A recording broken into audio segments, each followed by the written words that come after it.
Hi there and welcome back to MassiveSynth.com tutorials, where this is part 2 in the series of Deep House tutorials we're doing this month on Native Instruments Massive. And in this tutorial we're going to be making a Deep House key stroke lead type sound, and I played it for you there at the beginning of this tutorial and just did some kind of automation to just see how you could take the sound, the direction you could take the sound in if you were using this in a kind of track.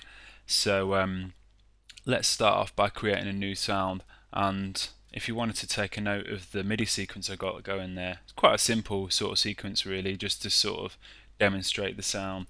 Yeah, and then we just got this new patch in Massive, and we can start with the oscillators here. So for the first oscillator, we're going to have a Volga waveform. We're going to keep the wavetable position all the way to the right. We're going to pull the intensity all the way to the left, and we're actually going to make it a formant and keep the amp on full and push the mix slider, so it's just going to filter 1. Only going to be using filter 1 for this sound. So if we solo what we have so far.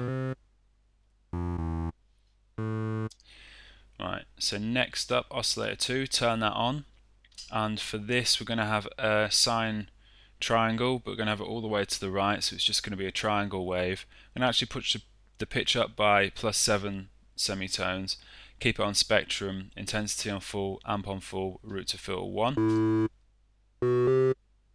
And that's just creating a nice, almost like chord effect with the sound really. Turn on oscillator 3, and this is going to be a square saw 2, and I'm going to keep the wavetable position all the way to the right, intensity on full. I'm going to pull the amp down really, just to maybe about 2/3 of the way, route it to filter 1, and this is actually going to go, the pitch is going to go +7 as well.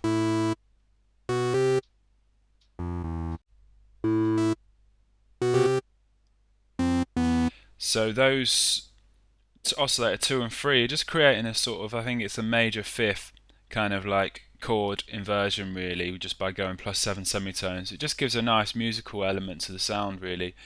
So next up we can program the filter. I'm going to have a low pass 4, pull the resonance down to about 1/4 of the way up, keep the volume of the filter on full, and the mix slider is all the way to mixer 1. Pull the cutoff frequency right down. So I'm going to do some envelope modulation with this in a second.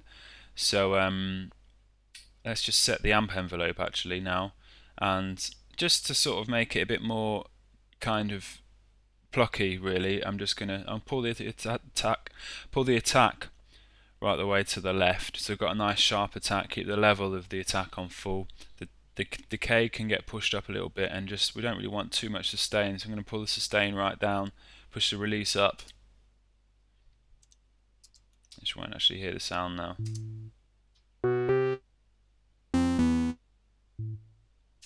Okay.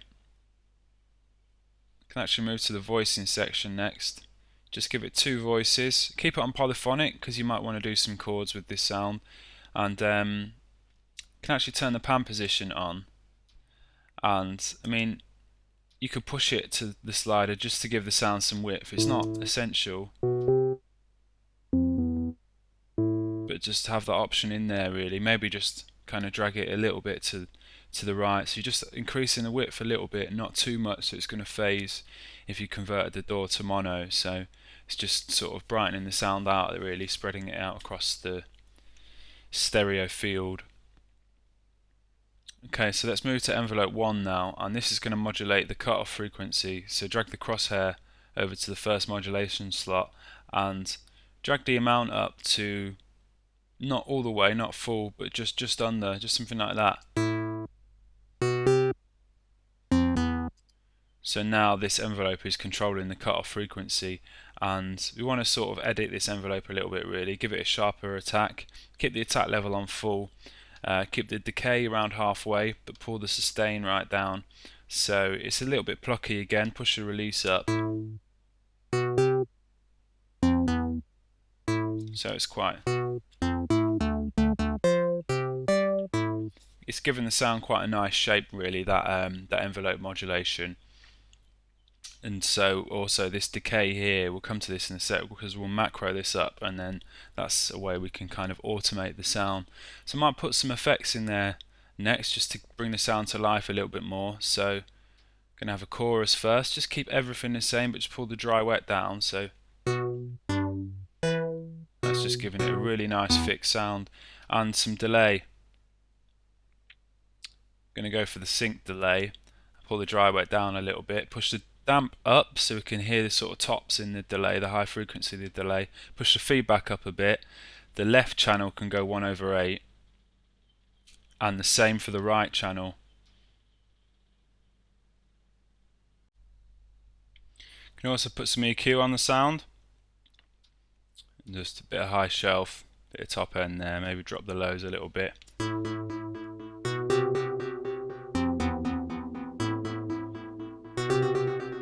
And this delay is something that you could mess about with as well if you're using this in a mix setting in a full track. Like,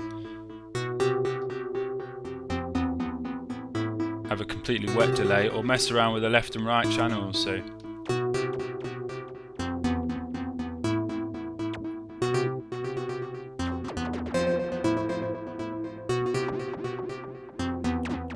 it should be pretty cool to just keep the sound interesting if you're using it in a track. Okay, so next up we might want to put some feedback on the sound just to thicken it up a bit, not too much. Just check that the routing's activating the feedback there. Okay, so next up what we wanted to do really is use the sidechain feature to control the amount of envelope modulation we've got going on this cutoff frequency. So if we can clear this macro, could actually give the sound some vibrato whilst we're here.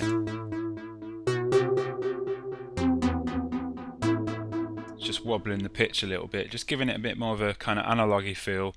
So for this first macro, if we drag it up to the sidechain slot, activate this, and then click on that little kind of like sort of line there, click on it once, and so the arrow's pointing up, and now this is controlling, this sidechain feature here is controlling this modulation slot, and it's in this direction basically, so it's in the positive direction. So now there'll be no, if we hit play, I'm actually playing at the moment, there's no envelope modulation going on whatsoever, so this is like a volume control for the envelope modulation, which would be pretty cool to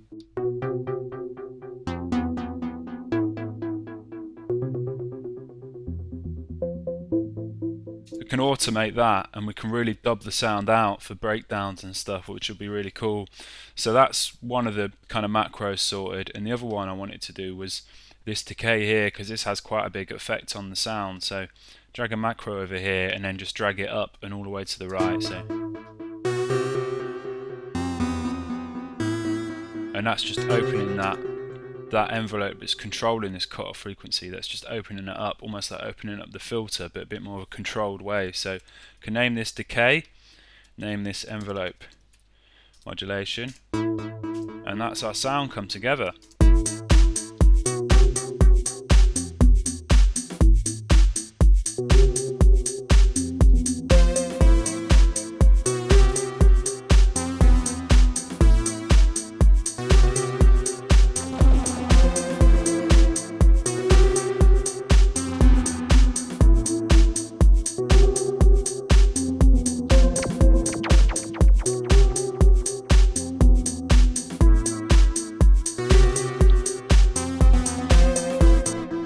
So yeah, there's our sound really, a kind of deep house key stroke lead. I'm hearing those sort of sounds in quite a lot of deep house at the moment, so I thought the tutorial might be a good one to do. So I hope you found that useful.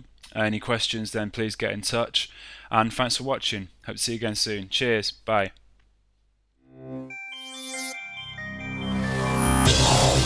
Yeah.